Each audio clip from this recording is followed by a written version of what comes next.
So today we're going to take a quick look at installing a double battery tray for your T4. We'll start by opening the box, and inside this is what you're going to find. You're going to get the double battery tray, and on the back you'll notice that the battery clamp is just clamped here for transport only. So we need to take this off first. So we're just going to undo it, and then once we've got it undone, we're just going to put it to one side for now. So to install this tray, you're going to need a few basic tools. You've already got your tray, you're going to need an extension bar, you're going to need a 16mm long reach socket, a 13mm long reach socket, and a 10mm long reach socket. Before we get started on the installation of the battery tray, there's a couple of things we need to do first. Sometimes you'll see a battery cover that will go over here. On this particular one, it's not present, so we can't show you it, unfortunately. You will always get this filter housing and pollen filter behind it. So what we're going to have to do, there's two clips. These very easily just push backwards, lift, and then the whole thing will just lift away gently. It's put by one side, because we'll need it again later. Remove the filter. There's two sets of clips. You have to squeeze them together, and then that just pulls out gently. And again, put to one side for later.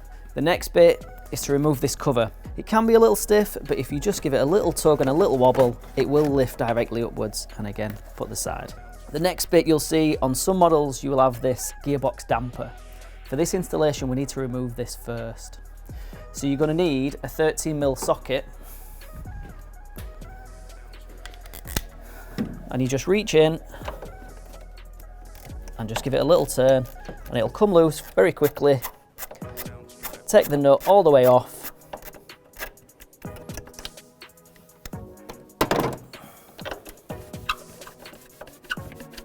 Once it's free, we're going to put this to one side because we are going to use this again later. We're going to put this back on. The next thing you need to remove is this 16mm nut off the top of the gearbox mount. You're going to need an extension bar and a 16mm socket to remove this. These ones can be fairly tight, but don't be scared. Just give it a nice tug and it'll come loose.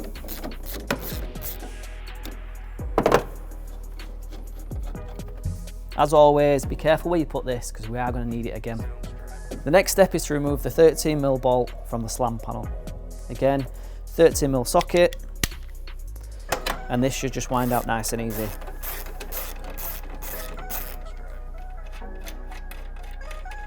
Again, remembering to put in a safe place.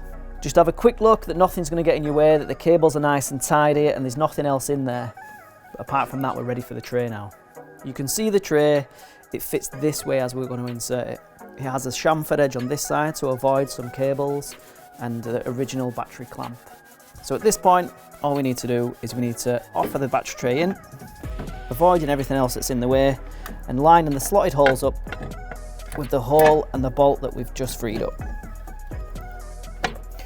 And the 13mm one on top of the slam panel. You're going to want to get it in there, square it up. You will be met with a little bit of resistance of the plastic tray underneath, but don't worry about this. You just want to push down and then get the 16mm nut and start to put that into place. Once you've got a couple of threads on there, you want to start to tighten it up with your 16mm socket and extension bar again.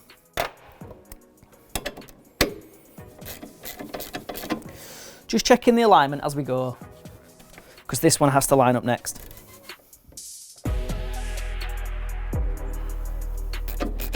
Tighten it up to a reasonable amount, but not quite tight yet.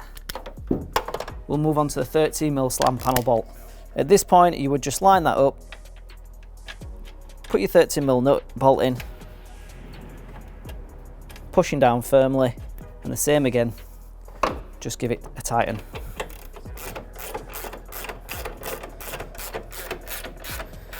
I'm happy with that position, so I'm going to go ahead and tighten the bolt on the gearbox. The next thing to do is put the damper back in place. Get the 13mm nut that we took off earlier. We're going to get it started with a couple of threads, and then we're going to get a 13mm socket, and we're just going to tighten that back down.